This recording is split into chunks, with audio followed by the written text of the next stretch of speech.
Hey, good morning, everybody. Welcome to Lifehouse. My name is Ryan. Good to see you guys here in the room and lots of people online as well. Hope you guys are having a great weekend. Hey, I want to give a special welcome to anybody that's here in the room or online that's here for the first time or maybe second or third time. You decided to come back.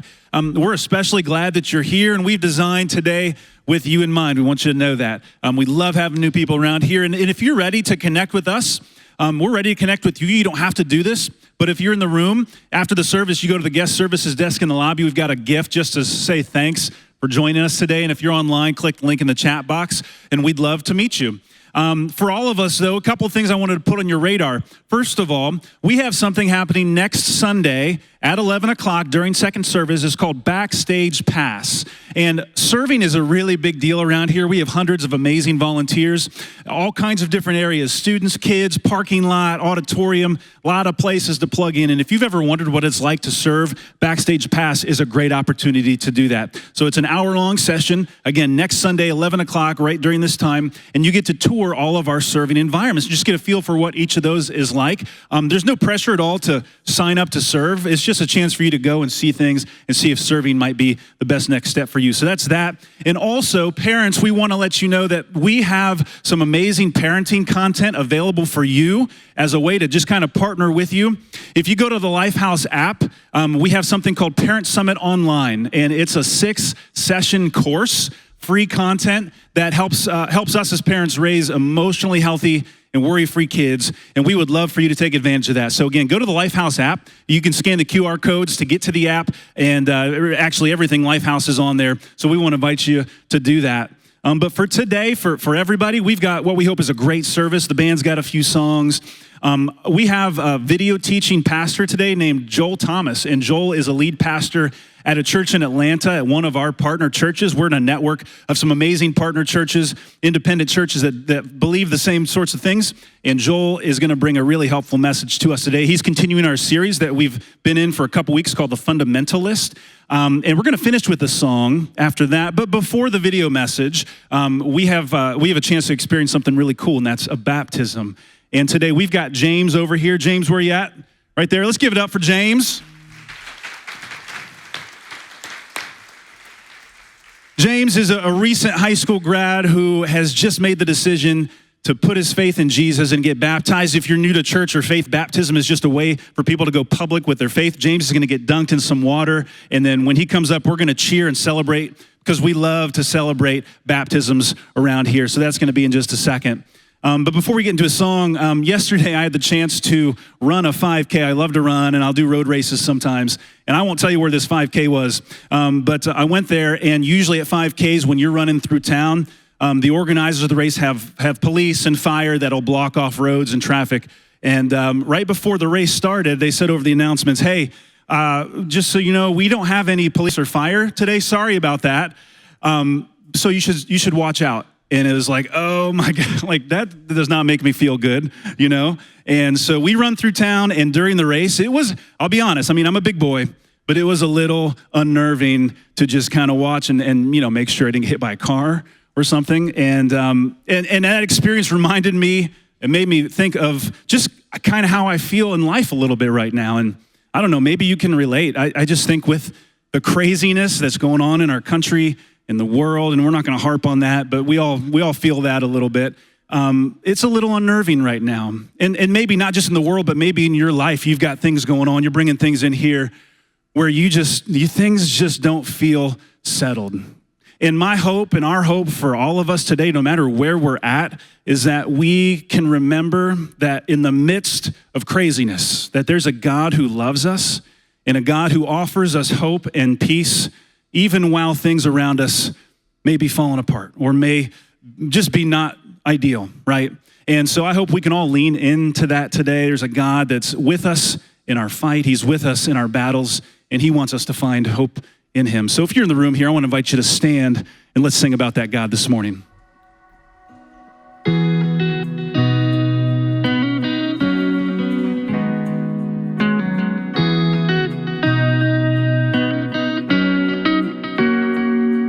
You've overcome this world with love and made my fight your own. I lift my eyes and throw fear aside and sing out into the night. 'Cause even when the world caves, even when the fight calls, even when the wars wage, I'll take heart. I know you are greater, forever you are Savior, and I will sing your praise with all that I have, with all that I am, Lord. Stare down the waves, 'cause you own the tide. I'll still my soul and know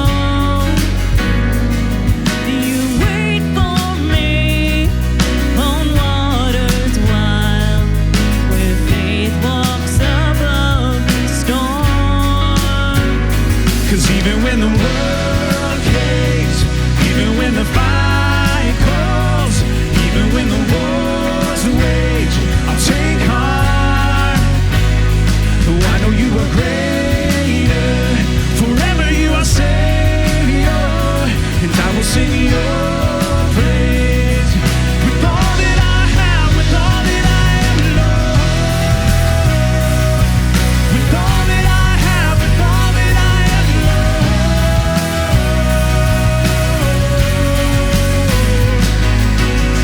Let the storm weather my heart. I won't let the darkness beat me down. Sing in the night, my hope alive in you. And I'll walk through the fire and not be burned. Pray in the fight and watch it turn. Jesus, tonight I give it all to you. I won't let the storm weather my heart, won't let the darkness beat me down. Sing in the night, my hope alive in you. I'll walk through the fire and not be burned. Pray in the fight and watch it turn. Jesus, tonight I give it all to you. 'Cause even when the world caves, even when the fight calls, even when the wars wage, I'll take heart. Whoa. I know you are greater, forever you are Savior, and I will sing your praise with all that I have, with all that I am, Lord. With all that I have, with all that I am,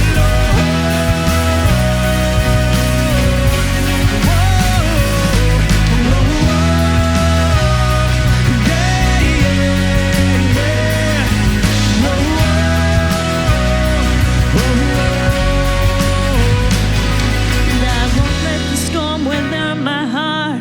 I won't let the darkness beat me down. Sing in the night, my hope alive in you. And I'll walk through the fire and not be burned. Pray in the fight and watch it turn. Jesus, tonight I give it all to you.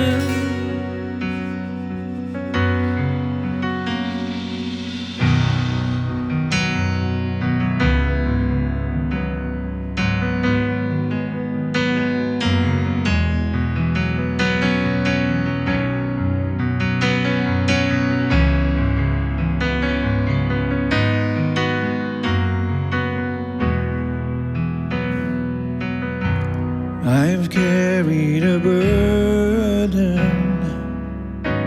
for too long on my own. I wasn't created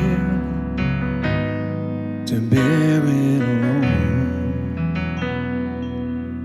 I hear your invitation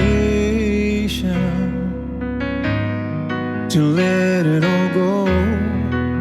I see it now, I'm laying it down, and I know that I need you. I run to the Father, I fall into grace. I'm done with the hiding, no reason to wait. My heart needs a surgeon, my soul needs a friend, so I run to the Father.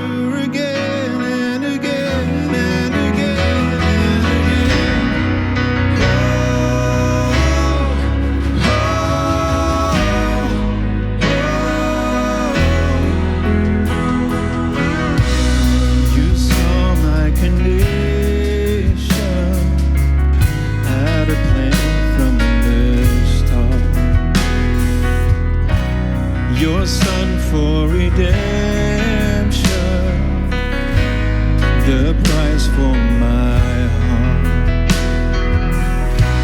And I don't have a context for that kind of love.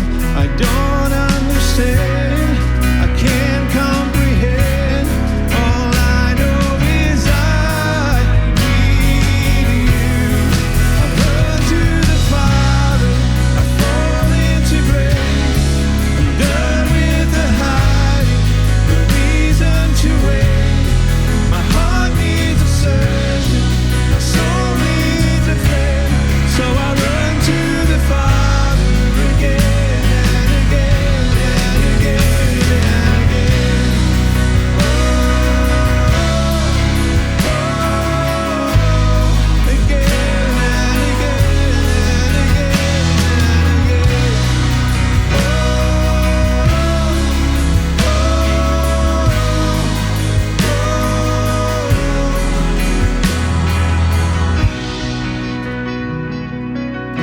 Like I said, we get to experience James's story about how he ran to the Father and how Jesus embraced him. Go ahead and take your seat. As you do, let's listen to James' story.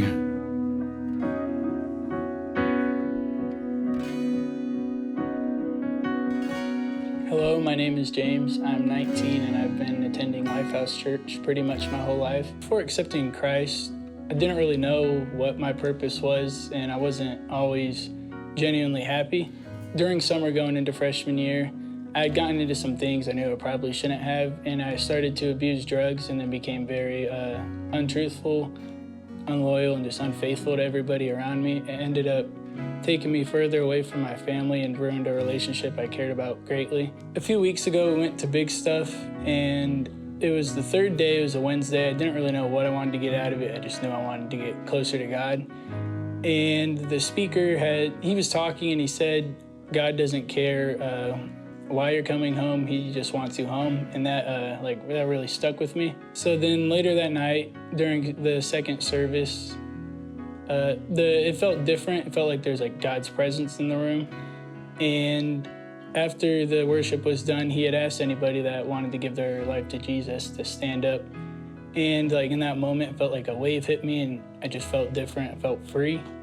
And I stood up and chose to give my life to Christ. To me, I think to find forgiveness in God would realize nobody's going to be perfect, but he will always love you no matter what and be there. I would like to thank Steven Seamer, because he was my group leader on that trip, and when I had stood up, he was in the front of the room and I was in the back, and he had ran all the way to the back just to be there with me and the other people I was with, and he helped embrace us. If it wasn't for him being there that week, I don't think I'd be here today to tell my story. My name is James, and I'm here to say Jesus Christ is my Lord and Savior.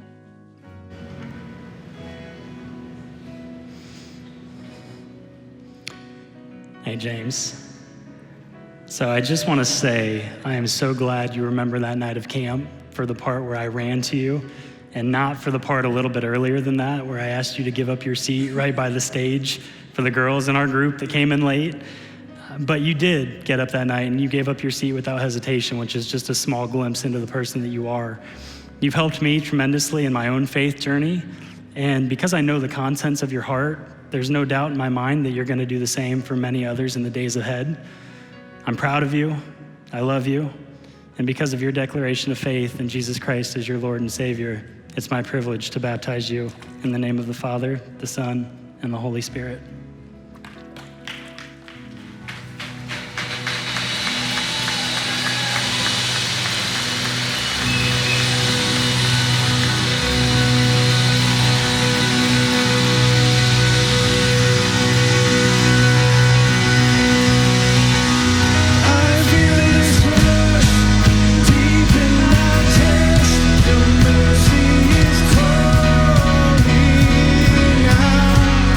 Just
Thank you guys so much for singing with us. You can have a seat. Thanks for celebrating with us to hear James's story. And I just love so much about his story and what just happened there.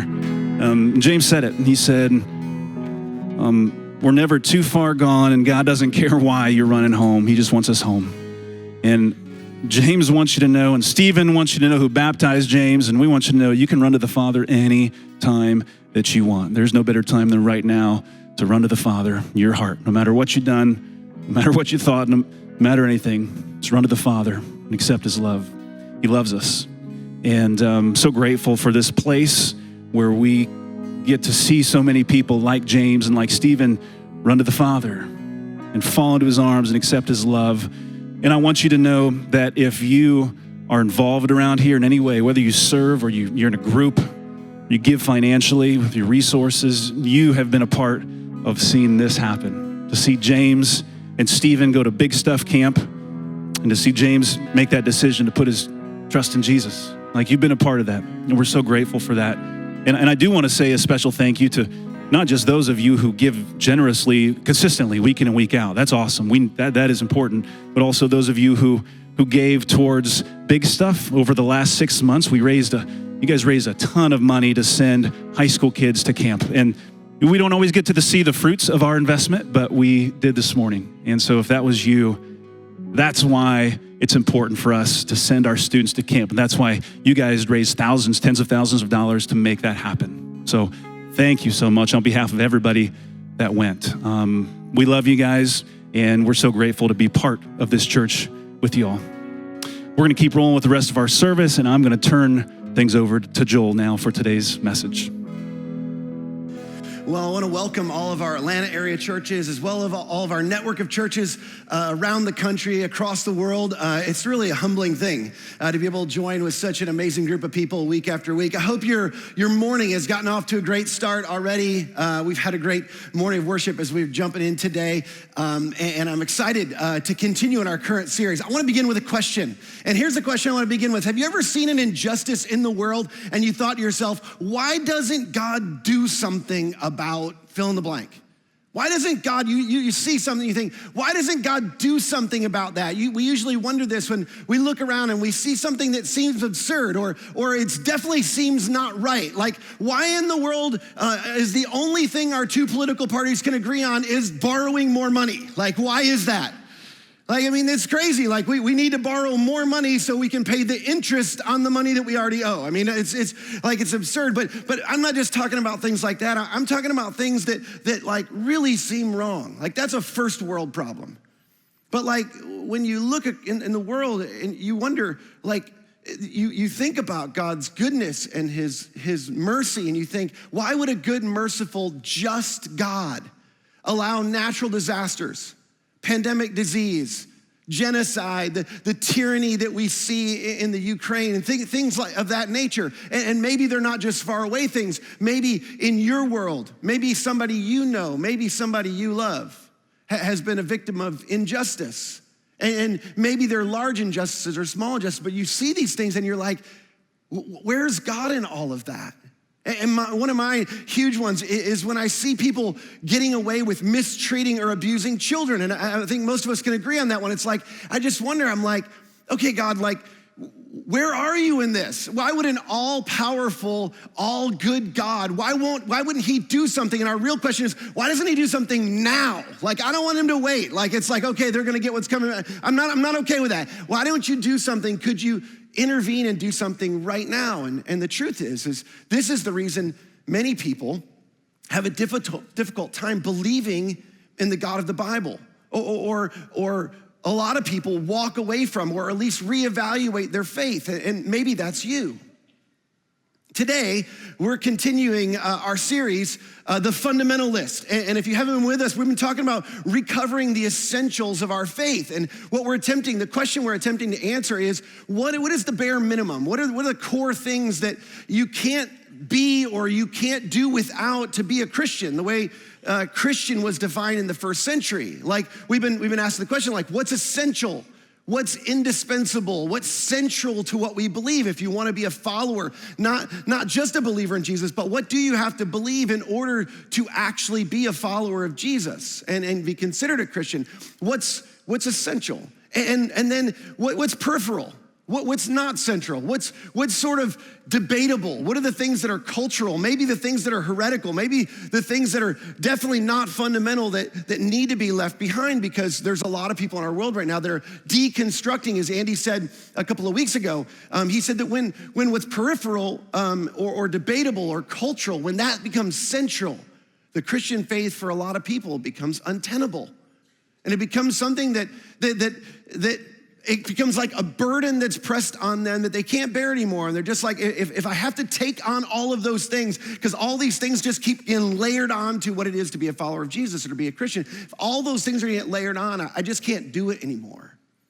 And we want to shed those things and walk away from it. So far in the fundamental list, we have a list of 3 things. We're 3 parts in. Today is part 4. And the very first one, we said, is central to all the other things. In fact, it's a reference point for everything else, and that is that Jesus is God's Son and our King. And interestingly enough, this is the only thing Christians have agreed upon since really the time of Jesus. I mean, a lot of the other things have been debated, but this is central. This is the core essential to our faith, that God sent his Son into the world. And he sent him to be our king, to be our leader, to be our ruler, to be the one that we surrender our lives to and to follow. In part 2, we talked about the fact that Jesus, when he came to illustrate and demonstrate what God's like. And this is really important because you look around and you hear some stories and you hear people represent God, and you look at Christians in the world and you go, what is God like? And there's lots of representations, but the scripture says, in fact, Jesus said about himself, if you want to know what the Father's like, you look at me, you look at the Son. Well, that was in part 2. And then the last time we were together, Jesus defined sin. Number 3, Jesus defined sin as anything that harms you or others. And Jesus talked a lot about sin. And a lot of times we get accused of sin, or people get shamed or judged. And we're gonna talk a little bit about this today for sinning. But Jesus was really specific about his definition of sin. And sin is anything that you do that's harmful to you, which is why he's given us the instruction he has, or harmful to other people.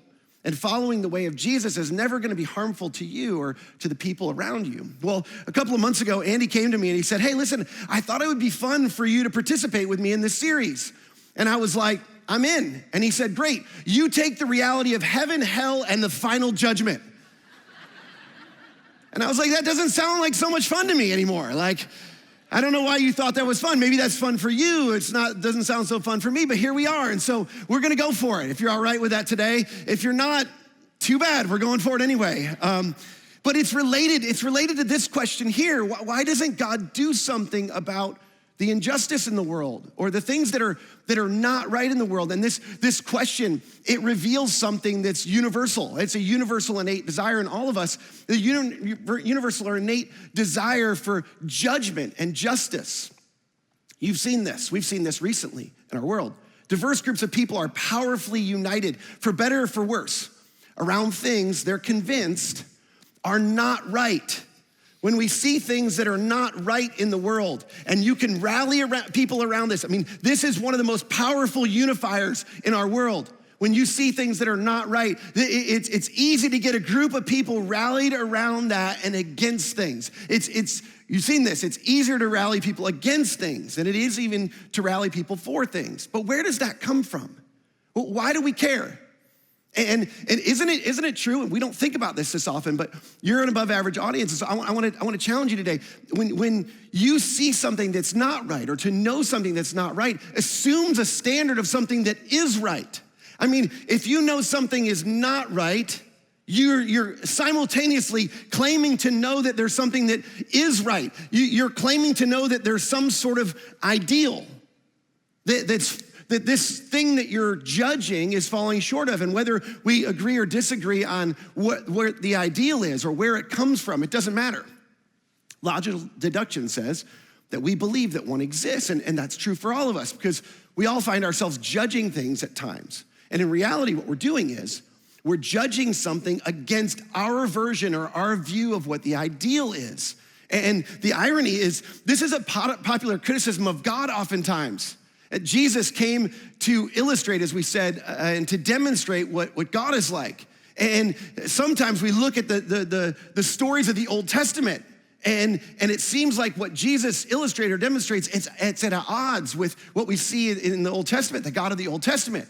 And the reason is because when God actually decides to do something and deliver his justice, we don't like what he does, or we criticize what he does, or we at least question what he does. And there's so many people who are like, I like Jesus in the New Testament, but I don't really like the God of the Old Testament. And we try to divide these things. I mean, a good example of this is the flood. And some of you don't believe that happened, but the story of the flood is a story that represents God in the Old Testament. And it actually, what it represents in the Old Testament, it represents God's judgment. I always have to think when I write judgment because I want to put an E after the G. Judgment, it represents God's judgment, if you think about this. And God's judgment seems harsh. I mean, is there really only one righteous person in the world? I mean, is Noah the only guy? And is it really necessary? Was it really necessary to flood the world and rid the world of all the other people? I mean, come on. When you think about that, you think, why would a good God do that? But we want God to do something when we see injustice in the world. And the thing is we want him to do something until he does it to us, right? We want God's judgment, but we want it our way. And we want it against other people. We don't necessarily want it against us. Now, here's the amazing thing. The third story in the collection of stories in our Bible, at the very beginning of the scriptures, the third story at the beginning of our scriptures is about this very thing. And it's the exact tension that exists when things are not right or things are not as they ought to be in the world. And so if you have a Bible, I want to jump into that story. If you don't have a Bible, I've said this a lot of times, we'd love for you to have one. Wherever you are, if you don't have a Bible, you can't afford one, we would love to give you one. We'd love to get you one. But I think the scriptures are so incredible that it's worth opening up for yourself. If you have a smartphone, the Bible app is free. And if you have one and you want to follow along, I'd love for you to do that. We will put the words up here on the screen. So really quick, context, Genesis chapter 1 and chapter 2, two accounts of creation. One is more poetic. The other gives more details of the creation story. Genesis chapter 3 is the famous story of the eating of the fruit. The serpent tempts Adam and Eve and the ideal, if you will. This is sort of the ideal in the beginning. The ideal is lost. The fall of man happens as it's described. And Adam and Eve have to leave the garden, which is this idyllic place that God had created for them. And death enters the world, and now sin's entered the world, and things are not completely right, and they leave ashamed and covering up and hiding from each other and from God. And that's just in the 3 chapters into the story. So we get to chapter 4 and we find out that Adam and Eve are starting their family, and they have 2 kids, Cain and Abel. Cain's the older one, Abel's the younger one. Genesis chapter 4.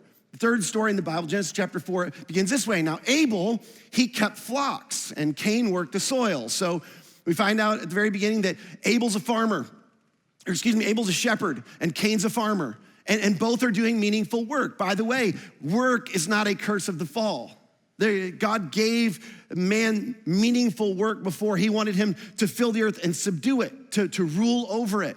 And so they're both doing meaningful work by design. And Abel is a shepherd and Cain's a farmer. And in the course of time, Cain brought some of the fruits of the soil as an offering to the Lord. And Abel, he also brought an offering, but he brought the fat portions from some of the firstborn of his flock. So they're both making sacrifices, which is sort of strange at the very beginning, but there's something innate in them that knows that they need to make a sacrifice, which again, seems like a little bit of a strange thing, but we all do this, don't we? I want you to think about this. In your life, you make sacrifices all the time. You sacrifice in terms of your time, and you sacrifice in terms of your money. And we offer our talents, and we leverage our assets towards other things. And we do this, and we try to sacrifice, and when we try to sacrifice, we try to make the right sacrifices, don't we? You think about this, and this is a daily thing. Sometimes we do this consciously, sometimes unconsciously, but you're trying to sacrifice the right things. and make the right decisions for the right reasons, sacrificing for the right people at the right time.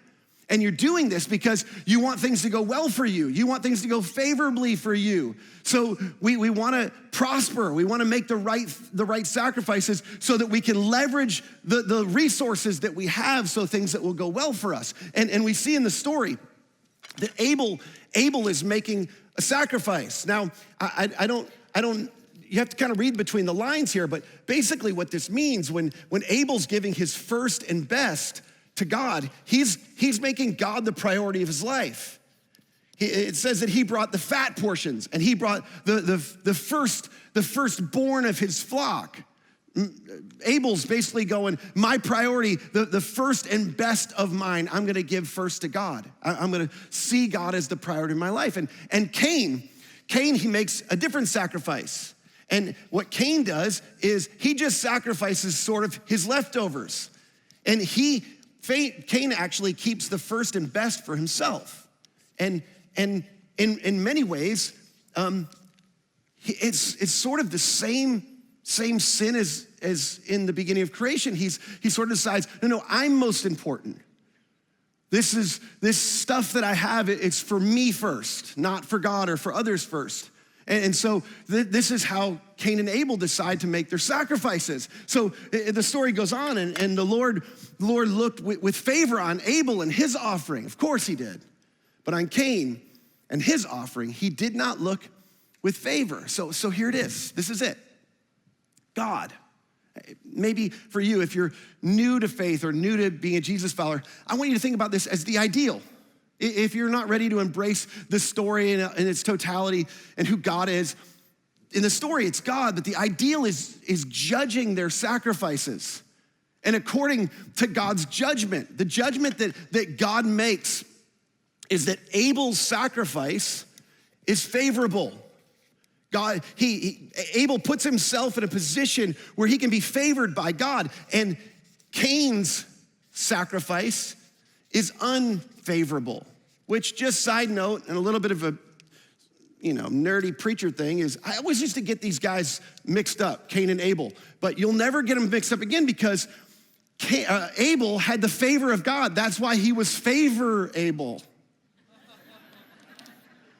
I got a little bit of applause on that one. He's favorable. So Abel, things are gonna go well for Abel. He's got God's blessing and his sacrifices are favorable. And even if you're not a Christian, you still believe that some sacrifices are more favorable than other sacrifices.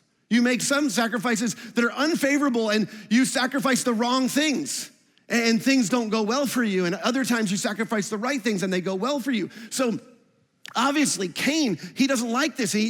Cain gets very angry and his face is downcast, which is precisely what happens when you get judged, isn't it? When we feel judged, oftentimes we feel shame and we feel embarrassment when somebody calls us out. But that's vulnerable, and we don't want to seem vulnerable, especially when we're being judged, because that feels weak. And so with the corresponding emotion that's unvulnerable is anger. And so that shame or embarrassment, it often presents itself as resentment. And so this is what's happening with Cain is he's angry and his face is downcast and he doesn't want to look up towards God. He doesn't want to relate to God and the Lord. He comes to Cain and he said, "Why are you angry? And why is your face downcast?" Which, again, this is a strange thing. This isn't normal, but he's angry and he's downcast because he's being judged. That's exactly what happens when we're judged. And so Cain, he feels angry and he feels downcast, and God comes to him and he says, "Look, if you do what is right, will you not be accepted? And if you do not do what is right, sin is crouching at your door." He involves this idea of sin. If you do what's right, your sacrifice will be accepted, things will go well for you. But if you do not do what is right, sin's crouching at your door, and it desires to have you, but you must rule over it. It's sort of like, this is what God's response is. It's like, okay, Cain, duh. What'd you think was gonna happen? If you make the right sacrifices, and we know this, things typically go fairly well as they can go in a broken and difficult world, but things go typically well. But if not, if you don't make the right sacrifices, if you don't live in the right way, like you invite the consequences to your doorstep is what he's saying. Like sins comes crouching at your doorstep. And here's the thing, these things will catch up with you eventually.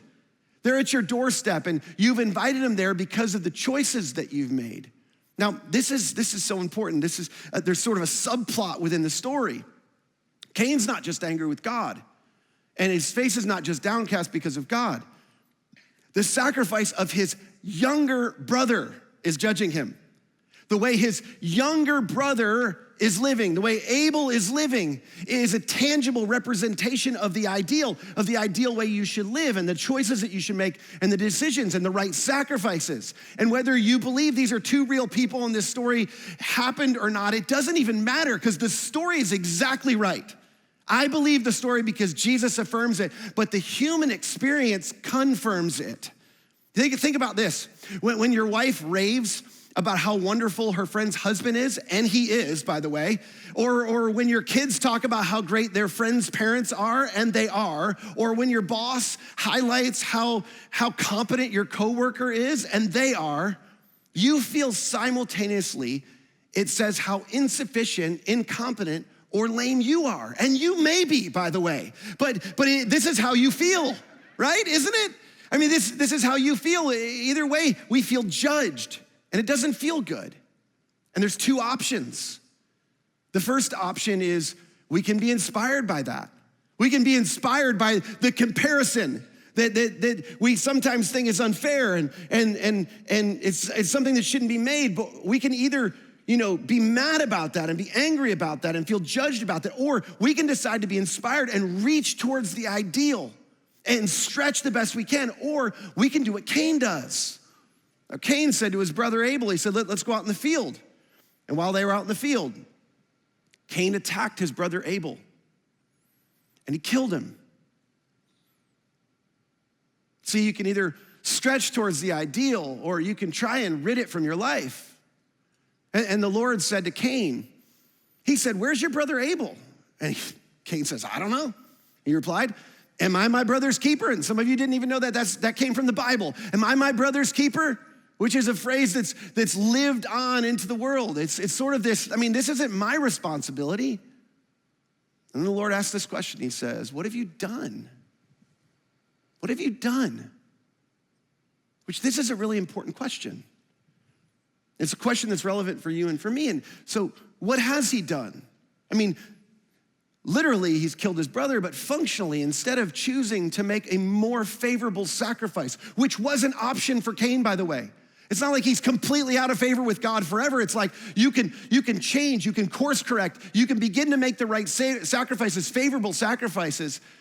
But Cain decides not to do that. Instead of doing that, he attacks and he eliminates the thing that represents the ideal that's judging him. And he destroys the judge because he resents it. We do this too. Maybe not murder, but when we see someone or are compared to someone who's a more ideal whatever it is than we are, we do our very best to discredit or to eliminate the judge. It's like, oh wow, Tina's husband, yeah, he's thoughtful. He's a really amazing guy. Too bad he's ugly. And he doesn't make much money. And have you seen the car he bought for her? It's terrible. And he's a crappy golfer too. Come on, you don't want to be married to Tina's husband. Do you? I think you got it pretty good the way you are. Things are pretty good here, aren't they? This is what we do. And, I sort of ingest, but the truth is it's easier to destroy or to tear down the thing we're being judged against than it is to pursue it, than it is to humble ourselves and stretch toward it and to prioritize it. And if that's all there was to this story, that's more than enough. It's more than enough for us today. But most people don't know what happens next in the story. In fact, most church people who've been around church their whole life, because the second part of the story is not what gets highlighted, but the second part of the story is the most important part of the story. God comes back and he says, listen, your brother's blood, it cries out to me from the ground, that's just a haunting phrase in general. He says, now look, you're under a curse. and you're driven from the ground, which opened its mouth to receive your brother's blood from your hand. And when you work the ground, it will no longer yield its crops for you, and you will be a restless wanderer on earth. Now, as haunting as that language is, I actually read that and I go, wait, what? I think he's letting him go. It seems like Cain's getting away with it. Is anybody with me? Just think about it for a second. He's killed his brother, and he basically just lost his job. That's it. Really? Okay, just all-powerful God, that's how you're gonna deal with this situation? Is anybody with me? Maybe I'm the only crazy one. Anybody here, by show of hands, at all of our locations, wherever you are, this is important. Does anybody else think Cain deserves a harsher punishment than losing his job? Anybody with me? Raise your hands real high. Okay, I want you to look around. Raise your hand, no, keep your hands up. If people don't have their hands up, you should be suspicious of those people. Cain killed his brother, people. But look what Cain says. Cain says to the Lord, my punishment is more than I can bear, which is like what me and my brother used to say to my mom when she would deliver the discipline in our household that did not bother our backside whatsoever because we didn't want judgment from our dad. It's like, oh no, it's more than I can bear because I don't want any more, but this is really not that big a deal. It's like, that's what I would expect him to say. He goes on, he goes, today, you are driving me from the land, and I will be hidden from your presence, and I will be a restless wanderer on the earth, and whoever finds me will kill me. Okay, maybe God's a little smarter than I thought he was, and justice will be served. But the Lord said to him, not so. Anyone who kills Cain will suffer vengeance 7 times over by my hand. And then the Lord put a mark on Cain so that no one who found him would kill him. Now, I struggled with this for a long time. I've thought about this for a long time, and I read and I listened to a lot about this. Why would God do that? Why would God protect Cain? And the best I can tell is it's because of God's grace. Yeah, his grace for Cain, but more than that, I think even more, yes, it's extraordinary grace towards Cain, but I think even more than that, it's towards those who would want to take up the cause of Abel. It's Abel's family who would be tempted towards retribution. I want you to think about this for a minute. This is way more relevant for us. Murder or injustice, or when people are discriminated against or people are hurt, it provokes and promotes revenge, doesn't it? It causes us to want to do something to get back at or to avenge the people that we love. And Abel has a family and he has descendants. We know this. And they're going to be tempted to go after Cain. That's natural and that's normal in the broken, fallen world that we live in. But tolerance for retribution, it destroys societies. When anybody and everybody can take justice into their own hands, it destroys people and it destroys society. Playing judge and taking justice into their own hands just makes Abel's family just like Cain. And God doesn't want that for them. See, the role of a just judge is too much for any one of us to bear. That's why in our societies, we have juries. And even in that, if you ask people who've been on a jury, if they've been in a really difficult trial or a murder trial or something where you're to determine somebody's future and the justice for somebody else, and you're not sure what the answers are. If you ever talk to somebody in those situations, you wrestle and you struggle and you lose sleep and you can't eat. These are difficult things. It's because we weren't designed for that. You weren't designed to be a just and a final judge of anything. And we're not good at it anyway, right? How many times have you prejudged or misjudged somebody or something unjustly? Just last week, my 2 boys, we have bigs and littles. We have teenagers and we have 2 little guys, our 9 and 7-year-old. And the 9 and 7-year-old coming running in the room, and I heard them fighting in the other room. They come running in. The 7-year-old's crying. The 9-year-old's running behind him to make sure he tells the right story. And the 7-year-old comes in, the provoker, I'll call him. He comes running in, and I've seen this 1,000 times before. I know exactly what's happening. So before he even starts, I just jump in and I go, tell me, What did you do to your brother? I know you did something, you know, I just go off and I let him have it. And my 9-year-old goes, no, that's actually not what happened, Dad. I started it. And I'm like, I am not worthy to be your dad. And so I started apologizing to my 7-year-old. And the truth is we're not good at this. We're quick to judge. We judge incorrectly. We misjudge. So here's the thing. God puts an end to this right away. He despite Cain's appalling crime against his brother, no one's going to seek retribution against Cain or else.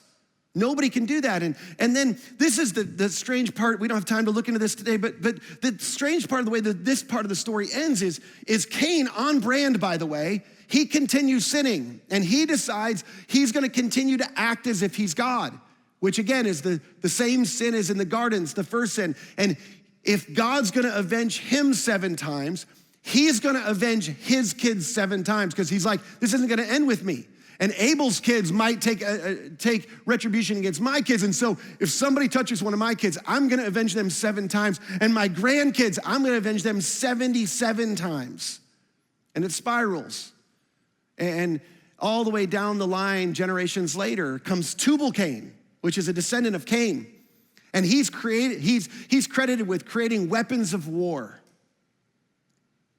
And things are out of control and destructive in this lineage of this family. And the next story in the scriptures. Anybody know the next story in the scriptures? People get nervous when I kind of like give Bible quizzes in church, but you know, it's not a bad thing. We used to do that all the time in church. Like the preacher would wait for the answer. Like I'm kind of stalling right now, but I'm giving you a really big clue right here. Like, anybody know the next story that happens in the scriptures? Nobody. The flood. And it's by no coincidence, by the way. Think about this. This is mind-blowing to me. This is an archetype for everything that happens after the fall. Do you know this? Like, just in the first few chapters of the Bible, the ideal is created in the garden. The ideal is created. You know, you remember this part. The tree in the garden, there's the ideal world that Adam and Eve are in. And then they sin against God. And they're cast out of the garden, and the ideal is lost. And things are not right in the world. Things are not going well in the world. And there's 2 paths. There's 2 options for how you can live. You know, it's not like there's only one way to live. There's 2 sort of separated paths for how you can live life. And you can either choose to live and make the right sacrifices and live one way that's favorable, or you can choose to live another way, and it's not favorable, and it's not gonna go well for you. And in the end, there is judgment for this. I mean, this is just the first few chapters. Just really quick, and this is a side note. I try to make a case as much as I can. This thing is brilliant. Do you know what we hold in our hands? From a sociological and psychological perspective, the story, this book, just the first few chapters, is inconceivably brilliant, and we take it for granted. In just the first few chapters, you don't even have to read far. You find the meta-narrative for all of human history. How to live, how not to live. We said in week 1, Jesus came to show us that. He shows up as a rabbi. He says, follow me. I'm gonna show you how to live. And we said in week 1 of the fundamentalists that Jesus is God's son and he's our king and he's the ruler and he's gonna have the final judgment. He's God's final king and he gets the final say. In fact, he tells us in John chapter 5, he says, the Father judges no one, but he's given all judgment to the Son.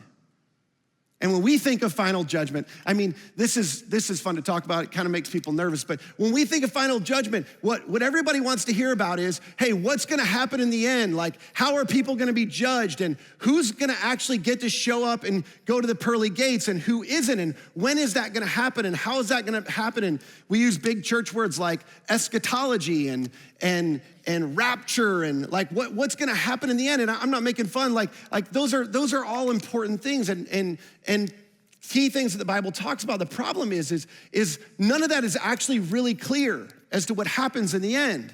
But preachers like me, oftentimes they use things like, you know, stories in the scripture, and people are like, somebody's like, things are off the rails. Wait till Andy gets back. Like, what are we talking about?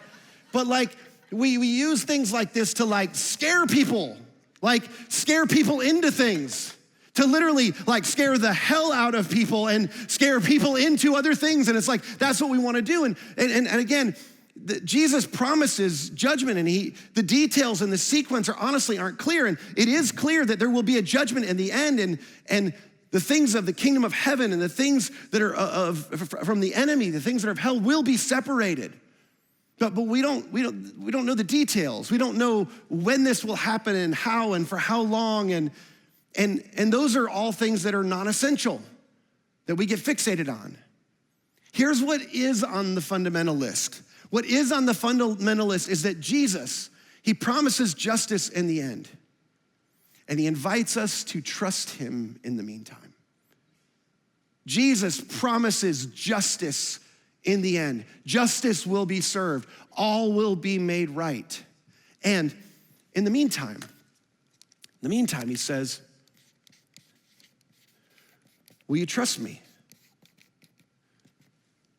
Will you trust me for how to live this life? How the proper way to live out being my follower in this world, in a broken world, the best way, the best possible way for things to go well for you, things to go favorably for you.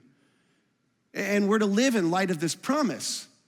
You see, this same temptation that existed with the first humans, this is gonna be one of my most fun drawings. It's gonna be a hard one, but the same temptation that existed in the beginning still exists in the world. I mean, we think of the stories of the Bible as these old Bible stories, and they're archaic, and I mean, did any of that stuff really happen? And you know, we saw it on a flannel graph, and now somebody's drawing it on a chalkboard, and that's all a little bit strange. But you know, we hear these stories in the scriptures, and we wonder, like, does that really exist? And does that really matter? And does that really relate to me? But the truth is there's still an enemy. And there's an enemy that's tempting us. And he's tempting us to put ourselves first, to put yourself first in every situation, to not trust Christ in the way he's asked you to live and the way he's encouraged us to live our lives. And he's asking you to trust him. Jesus is asking you to trust him, but there's also an enemy that he's come, and Jesus said he's come to steal and to kill and to destroy. And the truth is when we trust Jesus and we choose to live our lives one way, we actually bring the favor of heaven down into our lives. And you know this. You bring good things. When you follow the way of Jesus, things go well for you, and they go well for people around you. But we also have done this.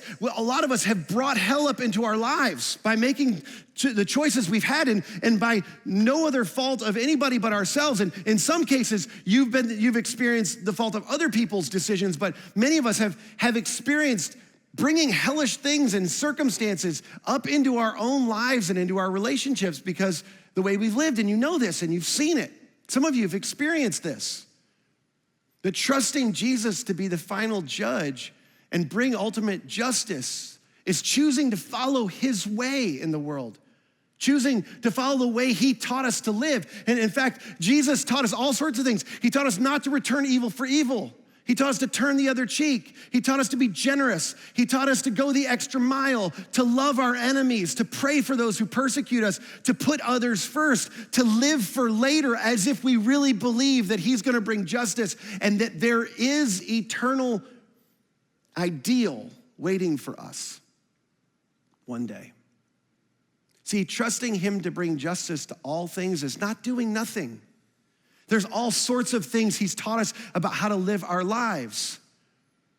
But, as Apostle Paul tells us, we must all stand before Christ to be judged one day.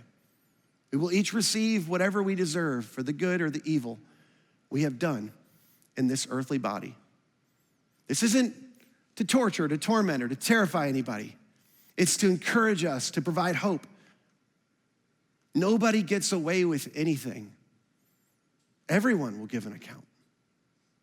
Which at this point, this is where people try to scare people. The truth is as Christians, for eternal salvation, we're gonna be judged on the basis of Christ In fact, that's what we're gonna talk about next week in part 5. It's all about that. But the truth is, we will still all give an account for how we've sacrificed and prioritized and followed and chose to trust him in the meantime. Each one of us will give an account.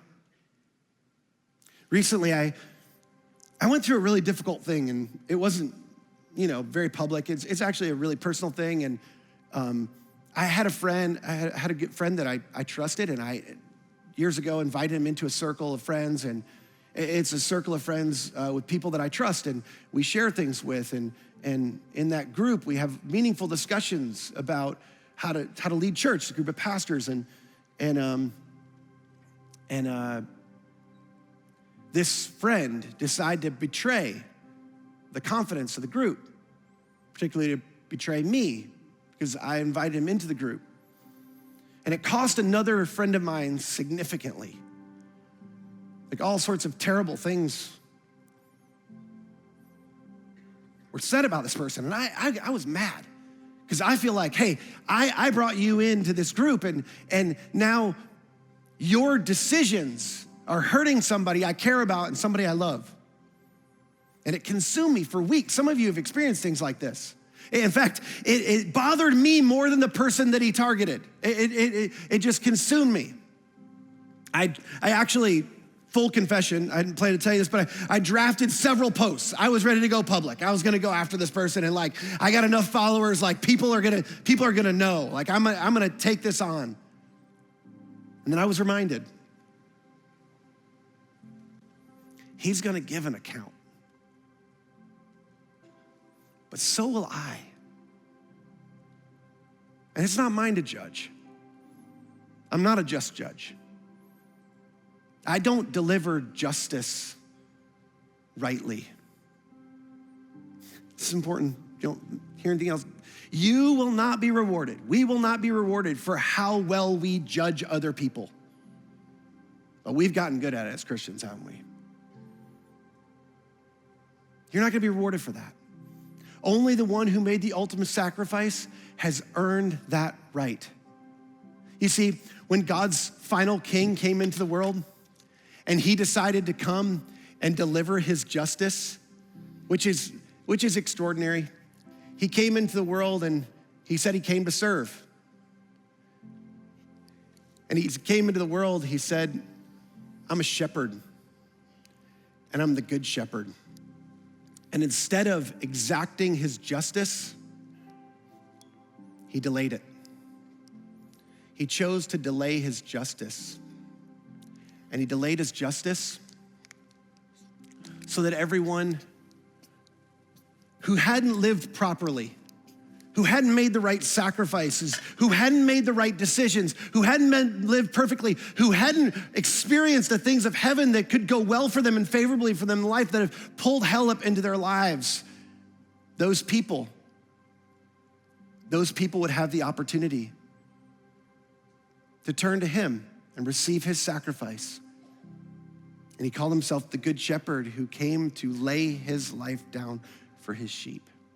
And in doing so, he earned the right to be trusted. Fundamental list number 4, Jesus promised justice in the end, and he invites us to trust him in the meantime. Let's stand and sing together.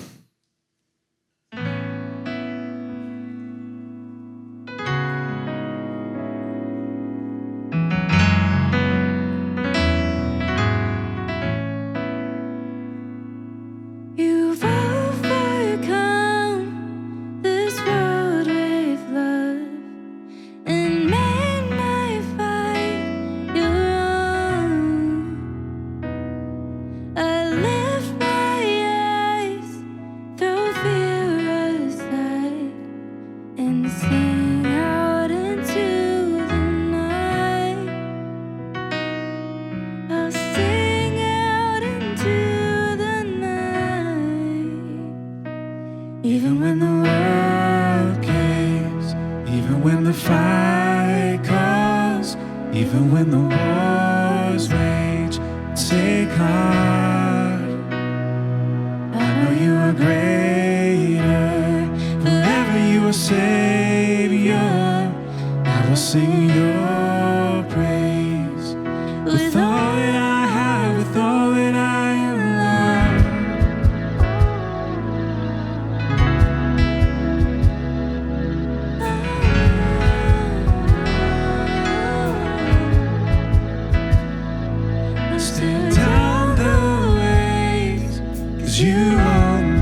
Thank you guys for coming today. We love you all. We will see you guys next week. You're all dismissed.